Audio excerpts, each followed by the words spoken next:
It has been a shocking week in the Middle East as the US and Iran announced they're ready to sign a deal. Shortly after the deal was announced, Prime Minister Benjamin Netanyahu said that Israel was left out of the deal completely. After months of continued conflict, what does all of this mean? This is the deep dive.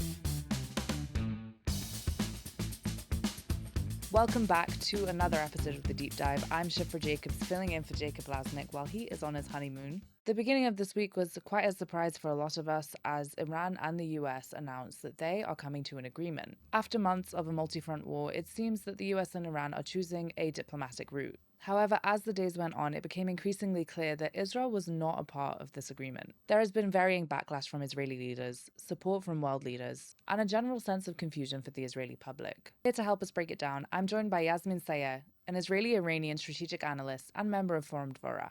Yasmin, welcome to the show and thank you so much for being here. Hi, I'm so very happy to be here with you guys. So before we get started, and obviously we have a lot to talk about, it's been quite a crazy week in the Middle East and in the world in general. But before we get started, I want to maybe ask you to introduce yourself just a little bit for our audience members who might not know who you are, just to kind of get familiar with who you are and what your work is. Yes, of course. So I'm Iranian-Israeli with an MA in Security Studies and a member of Forum Dvorah. And as a daughter of immigrants from Iran, I'm also Persian speaker. So I try to bridge the gap between academic strategy and also be part of talking and speaking about the human reality inside Iran. And professionally, I work at the Federation of Local Authorities in Israel. So let's go through, I guess, the last 6 months. Obviously, the conflict with Iran has been longer than that, but the last 6 months have definitely been the most eventful. From your vantage point, from the protests to the crackdown to the war, then we get to the deal being signed this week.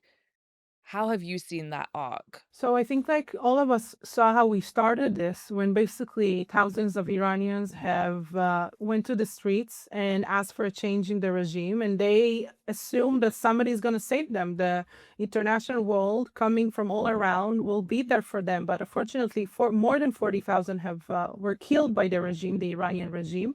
And then after that, they just kept on killing people that they already had in prison through that.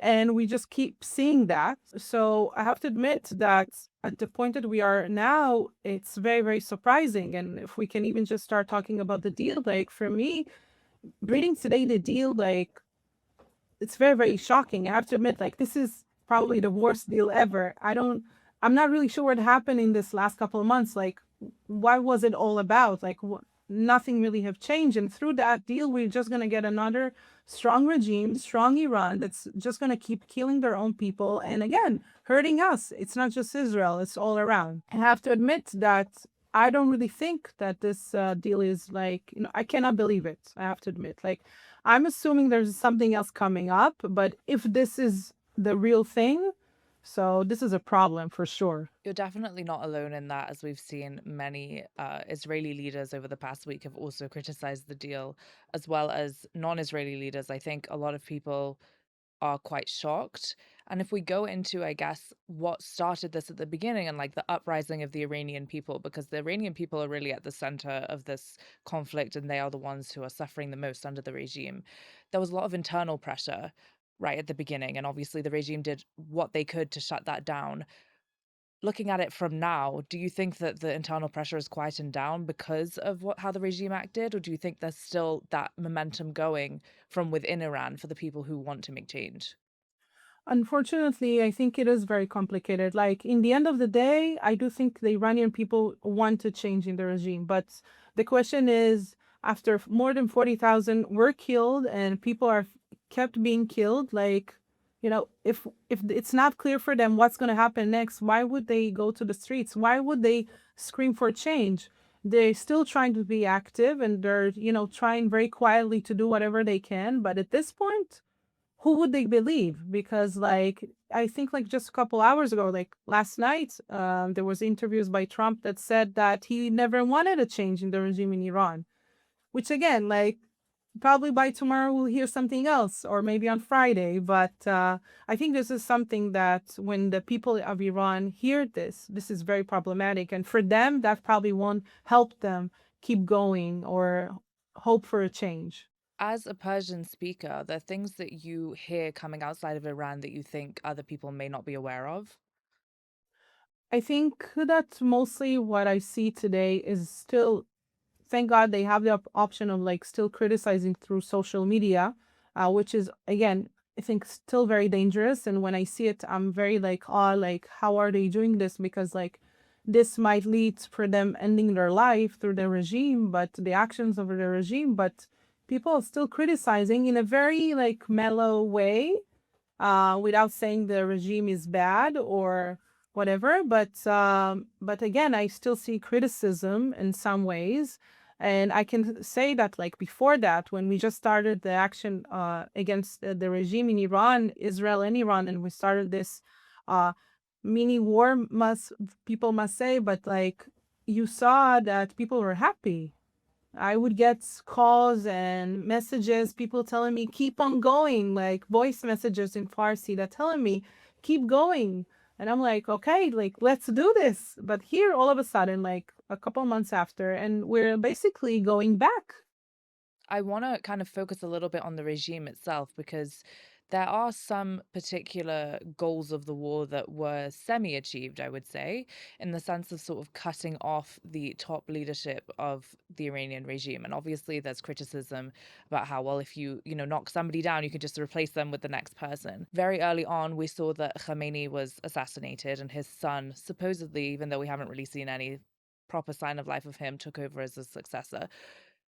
How do you think the regime has actually changed, or has it changed at all? Because again, you could argue that you're basically just going to switch it with somebody else and the ideology is the same, or is it actually, has it been harmed?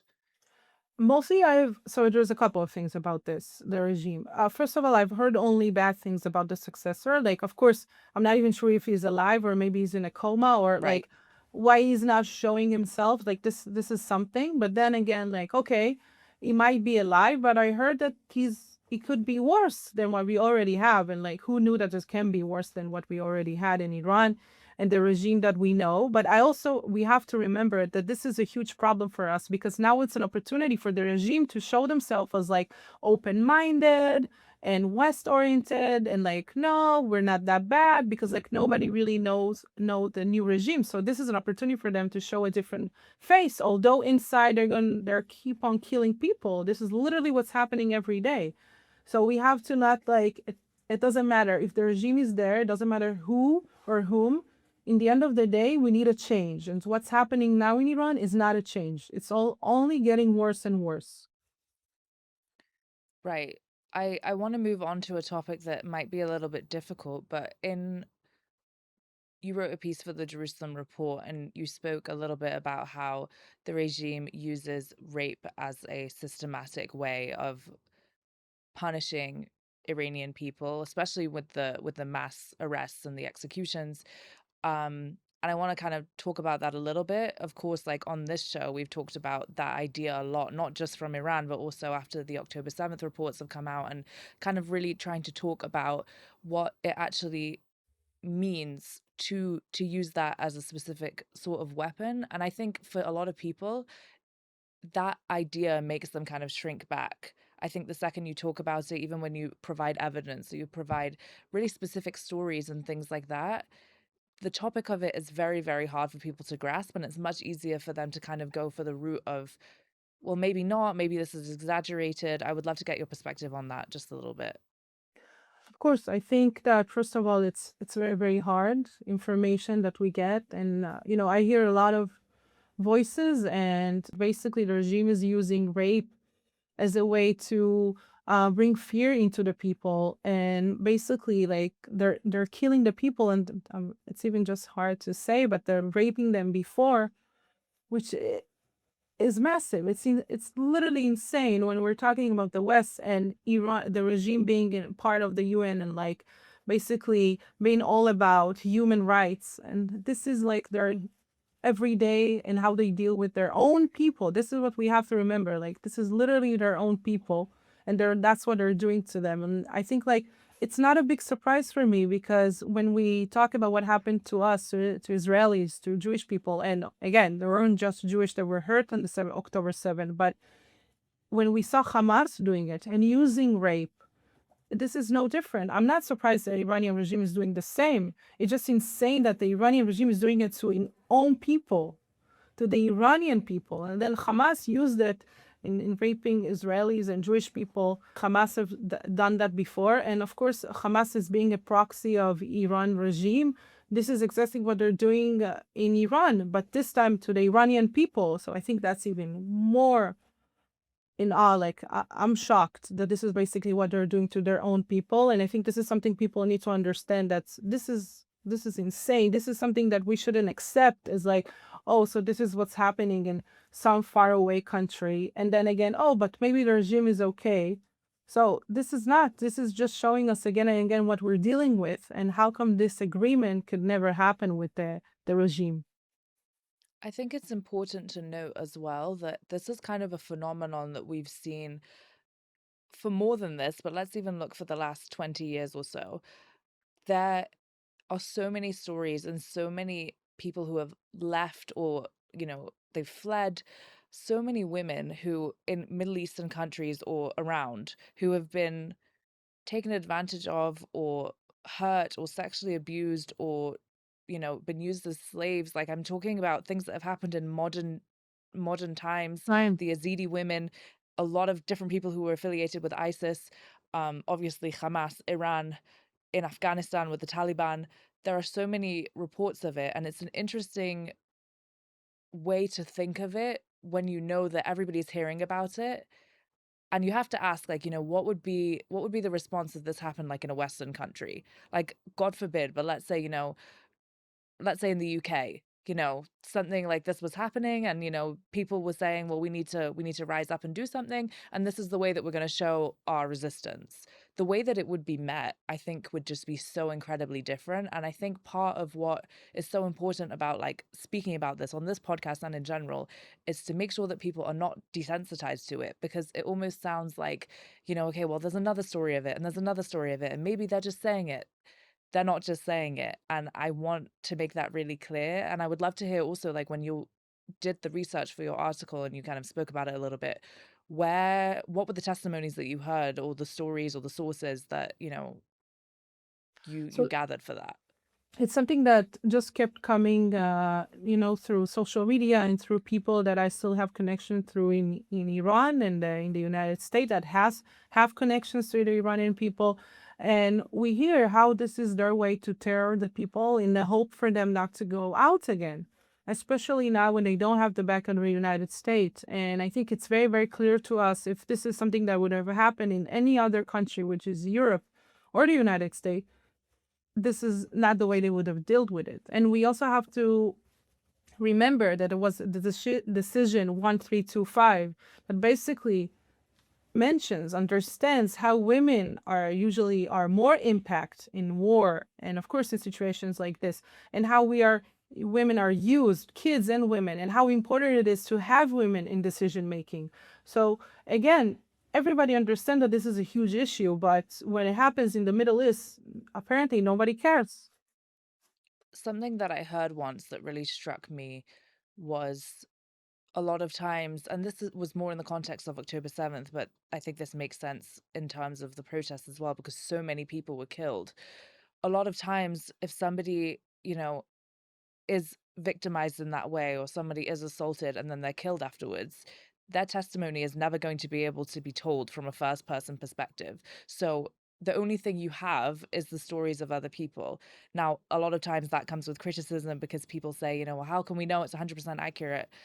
I really go by, there's no smoke without fire. If hundreds of people are saying the same story and they're afraid to go out, that that has to mean something, and it has to say something. And if we're talking about how the regime sort of tries to pull out fear from people, another great example was the shutdown and the crackdown, where basically the only channel that people were going to have in order to criticize the regime and share their stories would be social media, and they were in basically a complete total blackout. And I think it just goes to show that that's the regime's tactic. So on the one hand, they're public about it. They show us, they say this is what we're doing, and it's very clear why. But people have a hard time believing it when it goes into other channels and kind of goes into like, okay, well, if they're taking away people's rights to express themselves freely, I don't think there's a way that you can guarantee that they're not doing other abominable, horrible things.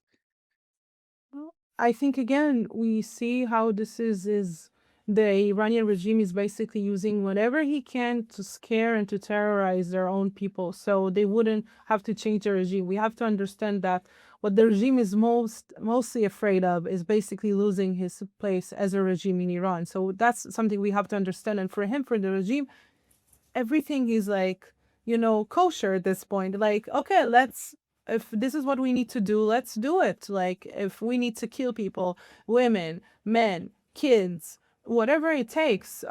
Just a while ago, when they had to free bodies of the people that they have killed, more than 40,000 people, when they had to free some of the bodies, they charged the families money for the bullets that have killed the people. So when they needed help to basically shoot the 40,000 people, all the Iranians that were going on the streets, you know who they use? They use Hezbollah people, Iraq people. One of the biggest war that Iran went through was the Iranian-Iraq war, which millions of people have died through that war. So using Iraq soldiers to bring to Iran, that's just shows you who this regime is, that he doesn't care about his people. And then if you don't want to believe rape or not, like still, killing 40,000 people just in a couple of days, that seems to someone that this is like normal. This is something, this is what should be. And this is the reality that we should accept. I think that's why the idea of such a deal is quite shocking for a lot of people who are involved in the conflict. And it's interesting also to see other world leaders kind of support it and say, it's good. I think that's a way of looking at it from the sense of, yes, as a world leader, when the economy is so impacted and the global economy, the Strait of Hormuz, all of these things are so impacted by what is going on, it is better for them for everything to be, the status quo. But I want us to focus on, the people who are heavily affected, like the Iranians, the Israelis, also people in all the Gulf countries as well. This has been a war that has spread its arm out into so many different places. So many people have been affected. I know in your piece you spoke about how diplomacy actually, in some ways, tightens the noose around Iranians. And I would love to hear your thoughts on that because I think we're kind of at that point, some would say, right now.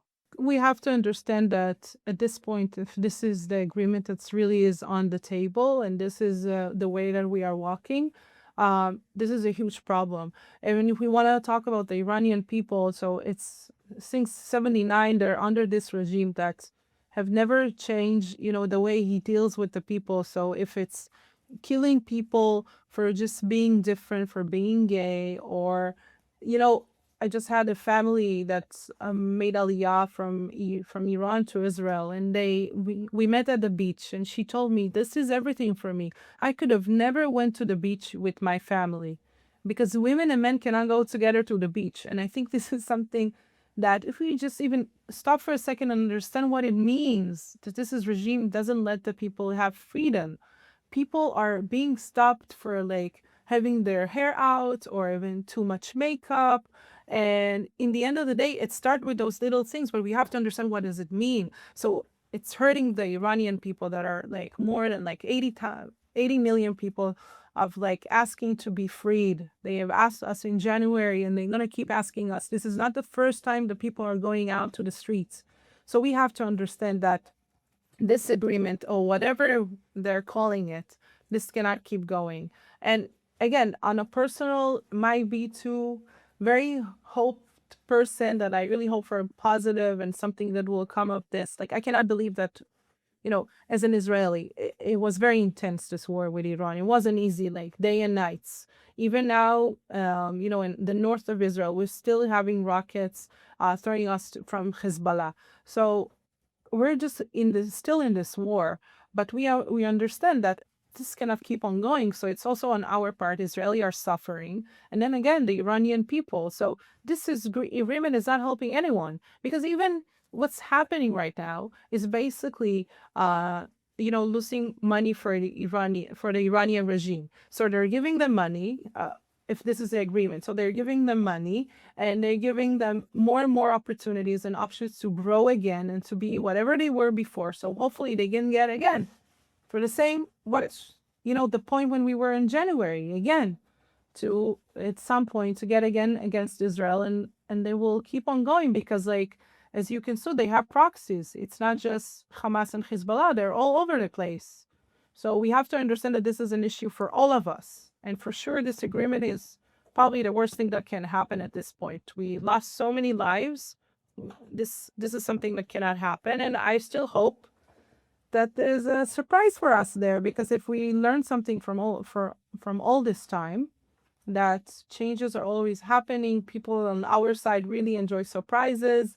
So I can only hope that, we'll be surprised on Friday. And if not on Friday, then hopefully in a week or so. But I th- I can't we believe that this sometimes is only real. have to hope, Yeah, you know?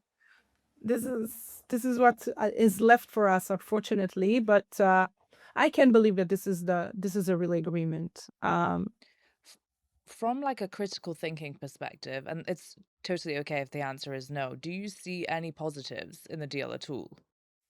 And this deal, no. I don't what can be positive? Literally giving everything Iran wanted. And that's why it's like when I read what I know from online and what we know till now, it's really the more see, I'm speechless. This is something that never happens. I always have something to say, but I was reading it today and I was like shocked. I was like, no way this is real. Like, no way that this is what's happening because like we're throwing out this last couple of months, we're throwing out 40,000 people that were killed by the Iranian regime. And this is just going to keep on happening. So we have to understand that this is not, this is not giving us anything, basically, the security, just taking us back to what we already been in. And again, so, at this point, like, for what? I think also you mentioned something really important, which is the proxies of Iran. And obviously, they said they're going to discuss that on Friday, but it's very hard for me personally to believe that they're just going to hold their hands up and say, "Okay, great, we're just going to stop everything with our proxies." That's not going to happen. And for Israelis, Iran and Hamas being so linked together, and also Hezbollah, October 7th is so tied to Iran. Everything that's happened in the north is so tied to Iran. I think it's fair to say that people in Israel also feel a little bit, I don't think abandoned is the right word, but again, it's like reflecting over the last couple of months and sort of thinking, what was this for? And not even the last couple of months, the last couple of years. And it's a big challenge. No, for sure. Our life have stopped so many times, and literally so many people here in Israel were killed just from Iran being Iran, from the regime, and basically having their proxies Hezbollah and Hamas. We saw October 7th, and this is part of the regime ideology. So we have suffered for such a long time. It's not just this year or this war. And with this deal, this is something that's just going to keep on coming. And even if, like, oh, again, just with Hamas, oh, we're going to get a year or two that everything is quiet. But then again, in 3 years, we're going to get everything in much worse because right now, Iran, has vengeance. They want to get back at us for everything we have done, and we've done a lot. But I just really think that with this deal, we're throwing everything away. It's really difficult. I also feel slightly speechless at times just because of all of this. It's hard to comprehend just like on a personal level. I know that you also organized Iranian-Israeli protests, and I'd love to hear about how you organize those a little bit and how you feel that it has an impact and what that was kind of like just to see, two people who are supposed to be in some ways, enemies, if you could say it like that, coming together and saying, "No, we're here for each other." No, for sure. What started as always as a kid, I always felt very close to my Iranian Persian identity. And then finally, I had an opportunity to share it with other people. And through the years, I met more and more Iranians, and of course, Israelis that want to be part of this. So, and basically, we march a couple of times in Tel Aviv in the Tayelet, I by the saw footage beach. of that. It Yeah, was amazing, yeah. it was, listen, I have to admit that for me, at first I wanted to get big numbers and everybody there, but we weren't a lot of people. But what was amazing is the impact through the social media because It so was many everywhere. Iranians reached out to me and said, like, okay, you were a small group, but still, like, thank you for the support. Like, we can't believe it that Israel is supporting us and having our back and even just thinking about us with everything that's happening. Like, are you scared? Are you worried? I'm like, how come you care about us? And I'm like, of course we do, because we understand that this is not the same people. I heard about Iranian people. I've met Iranian people, Jewish, Muslims, Baha'i. We have to remember there's so many others than that regime inside Iran that are asking us to help them. And of course, we were standing right there with them. And we're lucky to have the opportunity that we live in a country when we can stand with other people and walking together and asking for their freedom. As we start to wrap up, I wanted to ask you, because we're sort of on the precipice of this seemingly monumental moment on Friday where, the US and Iran are going to, it seems, sign this deal and move forwards. I wanted to ask you, what do you think the best outcome could be, and what do you think the worst outcome could be? I'm okay, so I'm gonna be Yasmin, the Persian Israeli, very positive on this note, and I don't think there's really a deal, and I think this is just us, like this is another play, and us wanting everybody to believe that everything is cool, so like don't worry, and like making the Iranian regime to believe that we're thinking the same way and supporting them, and then hopefully surprising them, because in this point it would really hard to get them surprised. But we have to understand, with every day that's passing by, the regime is working on, being stronger and hopefully to stand against the United States and Israel. So we have to do it, I think, fast. And because I think like it will just get worse and worse and hard and more complicated. So me hoping that this is all a play by play, and Does that hopefully mean that the conversations between, like, in your opinion, the conversations between Trump and Bibi have been, like, staged? Because they have, like, come to blows over the last week. On my personal view, I feel like what we see about Netanyahu and Trump saying about each other, or is really like helping both of them in their Mm. political play.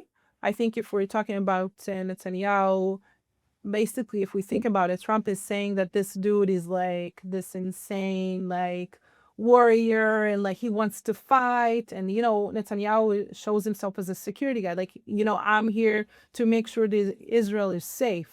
So I think this works for him because he wants to fight, but Trump is not letting him. And then again, if we go back to Trump and the United States, Trump didn't want to go to this war. And then again, because his people, his voters, his supporters are saying this is like, we don't want to do a war with Iran. We don't want to do any wars. We want to take care of the United States. But the way I see it, it works good for the both of them. And we've seen this before, Trump criticizing Netanyahu and saying like, we didn't know. And then all of a sudden they did know.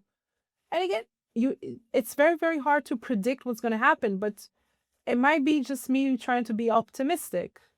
We never know Yeah. with these people. It's very, very hard. But I can only hope that this is another, something that can just work, hopefully good for all of us. I agree with you, and honestly, you've given me a little bit of hope, so that is good. And hopefully, the next time we have you on the show, we'll be able to look back at this and say, wow, you were right, and everything is going to be okay. But I Hopefully. want to thank you so, so much for coming on and for giving your perspective, because it's really important as a woman, as an Iranian, as an Israeli. And I hope the next time we meet, we will be able to speak more positively, and there will be less war and difficulty, and things will start to make a little bit more sense, because I think a lot of us have been For sure. confused for a long time. And I hope that we all just get, the clarity that we need in order to move forwards and have just regular, normal lives. I can't wait. And hopefully next time we can do this podcast together in Iran, in Tehran. Amazing. Yes, I this this is what we want, and hopefully we can do it all together, and hopefully we can do it in Iran, and we can visit again. So can't wait. Thank you so much. Thank you. That is it for this week's episode. We are really on the precipice of something monumental as we will see what happens in Switzerland between Iran and the US on Friday. In the meantime, for the latest news analysis and updates on the Middle East and the Jewish world, head to jpost.com.